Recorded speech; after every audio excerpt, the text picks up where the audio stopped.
do you think there is a taboo around death, or do you feel there's more willingness in society and amongst individuals to speak about death now, or do you think it's still one of these areas is a no-go zone? It's a difficult question. My answer would be both. Yes, there is a big taboo in our society, in our culture. And yes, we talk more about it. It's more in the open. Yeah, we have death cafes where people meet, you know, complete strangers and talk about dying and death. And I think also with hopefully with the pandemic, things have shifted.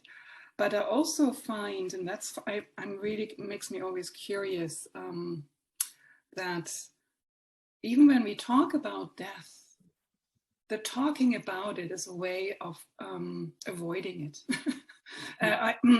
So it's like most of us would focus on practical things, you know, getting ready and a funeral and a memorial, but the deeper inner work that death requires us to do, we avoid like the plague because it's so hard. It's so hard to lose, you know, our body, our relationship, our entire world. It's hard to get to come to grips with that. So so it's a balance between the awareness of death and then really truly being aware of what does it really mean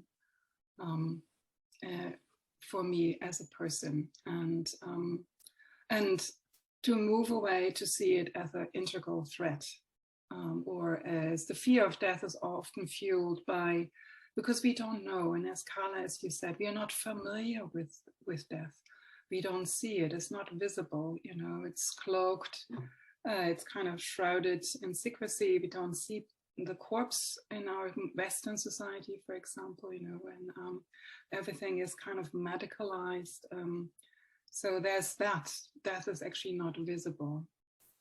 So the task is really to make it more visible, but in a way that's not frightening, that we actually look at the reality. What does it mean, dying, and dying with compassion?